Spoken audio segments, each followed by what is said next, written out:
এটা হচ্ছে আমার দুইটা মিনি গুলো টেট্রা, খুবই ছোট সাইজ। এবং ছোট সাইজ এনেছি শুধুমাত্র আমার এই মিনি অ্যাকোরিয়ামটাতে রাখার জন্য।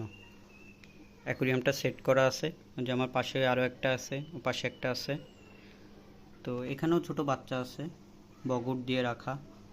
পানিটা একটু চেঞ্জ করতে হবে, পানিটা হালকা লালচে হয়ে গেছে।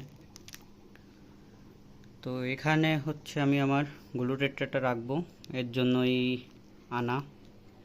এবং আমি আরও দুইটা কালার আনবো, চারটা কালার রাখবো, চারটা কালারের চারটা রাখবো এখানে। এখানে মোটামুটি ভালোই পানি ধরে।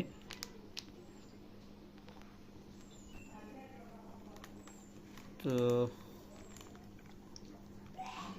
রেখে দিলাম কিছুক্ষণ পানিটা অ্যাডজাস্ট করার জন্য, এবং তারপরে ছাড়বো।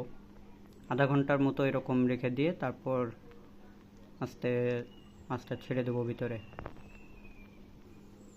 তো আমি কিছু আগে গ্লু টেট্রা ছেড়ে দিয়েছি, এই হচ্ছে বর্তমানে এরা আছে। এবং উপরে একটা লাইট দিয়ে দিয়েছি,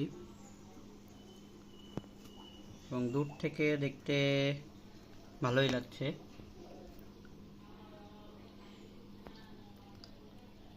তো আজ এ পর্যন্তই, ভালো থাকবেন সবাই।